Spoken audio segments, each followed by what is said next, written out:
Hello दोस्तों, नमस्कार। Welcome to my channel drive of motivational journey में। और मैं हूं आपका साथी और आपका दोस्त सुभाष चौधरी। दोस्तों, वीडियो शुरू करने से पहले मेरी छोटी सी रिक्वेस्ट है, जिन लोगों ने अपने channel drive of motivational journey को सब्सक्राइब, लाइक और कमेंट्स नहीं किया है, कृपया करके चैनल को सब्सक्राइब और लाइक कमेंट्स जरूर कर दें। तो दोस्तों, आज का जो टॉपिक है, जिस टॉपिक पे मैं आपसे बात करना चाह रहा हूँ, वो टॉपिक है रियलाइजेशन योर सेल्फ। मतलब दोस्तों, अपने रियल लाइफ में, चाहे प्रोफेशनल लाइफ हो या पर्सनल लाइफ हो, हमें अपने पास्ट को रियलाइज़ ज़रूर करना चाहिए, जिससे कि हमारा जो फ्यूचर है और प्रेजेंट है वो ख़राब ना हो। क्योंकि अगर आप रियलाइज़ नहीं करेंगे तो आपका जो फ्यूचर है या प्रेजेंट है वो बहुत बेहतर नहीं होगा। क्योंकि आप गलती पे गलती करते रहेंगे तो चीज़ें आगे बेहतर नहीं हो पाएंगी। क्योंकि ऐसे मान लो, हर अपनी रियल लाइफ में हर एक इंसान पैसे कमाना चाहता है और पैसा कमा के आगे बढ़ना चाहता है। आप एक ऐसे ऐसे कह लो कि राइज करना चाहता है। अब राइज एक वर्ड्स आया और राइज पे प्रॉपर मैं एक वीडियो बनाऊंगा। नेक्स्ट वीडियो हमारा राइज पे ही होगा, उस पर सारी चीज़ें डिस्कशन करूंगा। लेकिन आज जो बात करूंगा वो रियलाइजेशन और सेल्फ पे डिस्कशन करूंगा।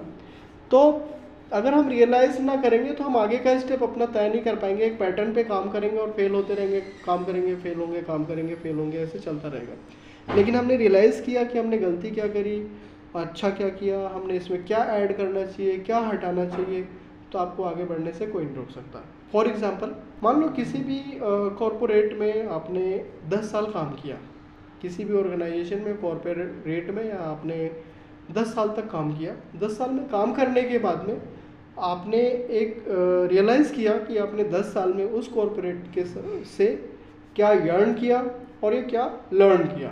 अब अगर फ्लैशबैक में जा करके आप रियलाइज़ करोगे कि जब हमने कॉरपोरेट को ज्वाइन किया था, जब हम इस डेजिग्नेशन पे थे, सैलरी मेरी इतनी थी, 10 साल बाद हमारी डेजिग्नेशन ये है और हमारी सैलरी इतनी है। इन बिटवीन हमारा कौन सा पीक टाइम था, कौन सा स्लो टाइम था, और हमने कहाँ पे क्या गलतियाँ करी, तो शायद आपको चीज़ें बड़ी क्लियर समझ में आनी शुरू हो जाएंगी कि आपने यहाँ यहाँ गलती करी और आपका ये पीक टाइम था, यहाँ पे आपने ये एक्टिविटी करी थी जिसकी वजह से आप पीक पे गए थे, आपने ये गलती करी जिसकी वजह से आप डाउन गए थे। तो दोस्तों, कहने का मतलब ये चीज़ें जो हैं, ये तो मैंने एक एग्जांपल लिया कॉरपोरेट सेक्टर का, लेकिन ये हमारी रियल लाइफ में भी लागू होता है। क्योंकि रियल लाइफ में हम 4 लोगों से घिरे होते हैं। हम किसी के भाई होते हैं, किसी के हस्बैंड भी होते हैं, किसी के मतलब बहुत सारे रिलेशंस होते हैं, हमारे साथ जुड़े होते हैं, और हमें सबको साथ में बांध के लेके चलना रहता है। तो हम अपने फ्लैशबैक में जाकर के अगर हम झांकते हैं, देखते हैं, तो वहाँ भी हमें ऐसे रियलाइज़ होता है कि हमने अच्छा क्या किया और बुरा क्या किया। बट हम यहाँ पे जो आपसे बात करना चाह रहे हैं, चूँकि हम मार्केटिंग के लोग हैं और सेल्स के लोग हैं, तो हम सेल्स और मार्केटिंग की ही बात करेंगे। फॉर एग्जांपल, मान लो हमने 2 व्यक्ति ले लिया। एक व्यक्ति ऐसा है जो सुबह निकलता है, बैग उठाता है और पूरे दिन काम करता है, 9 से 10 कॉल करता है और आता है घर पे बैग रखता है, उससे कोई मतलब नहीं है। फिर अगले दिन सेम वही स्ट्रेटेजी, नहाया धोया, बैग उठाया, वर्किंग करने चल पड़ा, वर्किंग करके फिर शाम को आ गया अपना, फिर वही पुराने रूटीन में चलता रहा। दूसरा व्यक्ति ये है जो सुबह निकला वर्किंग पे, वर्किंग करके आया, और वर्किंग करके आने के बाद में उसने 10 मिनट अपने माइंड को फ्लैशबैक में ले जा करके सोचा कि मैं सुबह से लेकर के शाम तक 10 लोगों की कॉल करी, लेकिन 10 लोगों में से कितनी कॉल हमारी एंथम के साथ थी, कितनी हमारी फॉर्मेलिटी थी। तो उसको रियलाइज़ हो जाता है कि हमने दिन भर में जो है 3 या 4 कॉल बड़ी एंथम के साथ करी, बाकी फॉर्मेलिटी थी। तो अब वो बंदा अगले दिन की प्लानिंग उसी हिसाब से सेट कर पाएगा कि हम जो है अगले दिन हम 8 कॉल ही करेंगे, लेकिन 8 कॉल जो करेंगे बड़ा परफेक्ट करेंगे। हमें कौन से डॉक्टर साहब से कौन से प्रोडक्ट की बात करनी है, क्या लिखवाना है, उसके सैंपल्स हमारे पास हैं, ब्रोशर्स हमारे पास हैं या नहीं है, वो प्लान करके जाएगा और टाइम से जाएगा और उसे सेट करके जाएगा। आधा घंटा, 20 मिनट या 40 मिनट कौन से डॉक्टर को कितना टाइम देना, उस हिसाब से स्पेंड करेगा, और फिर उसके सेल में जंप लेने के लिए कोई रोक नहीं सकता। दूसरे एंगल से अगर हम बात करते हैं कि मान लो ओवरऑल मंथ एंड में अगर आपकी सेल फिगर जो है डाउन जाती है, तो आपको रियलाइज़ करने के लिए या आपको एनालिसिस करने के लिए आपके पास तरीका है। आप अपना सेल फिगर उठाओ, प्रोडक्ट वाइज उठाओ, उसमें देखो कौन सा प्रोडक्ट हमारा अच्छा ग्रो कर रहा है, 20% कॉन्ट्रीब्यूट कर रहा, 15% कॉन्ट्रीब्यूट कर रहा है, या 10% कॉन्ट्रीब्यूट कर रहा है।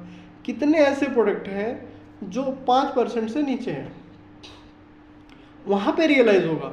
फिर देखने की बात आती है इन प्रोडक्टों पे हमने कितना काम किया जो डी ग्रो कर रहे हैं, वास्तव में काम हुआ या नहीं हुआ। अगर काम हुआ है तो कहाँ हुआ है, रिटेलर के साथ बात किए, डॉक्टर के साथ बात किए, और अगर बात किए तो लिखा क्यों नहीं गया, क्योंकि कई सारी रीज़न से कई बार डॉक्टर लिख देते हैं, अवेलेबिलिटी नहीं होती है, या कई बार डॉक्टर के दिमाग से निकल जाता, बता के तो चले आए आपने काम कर दिया लेकिन डॉक्टर को भूल गया।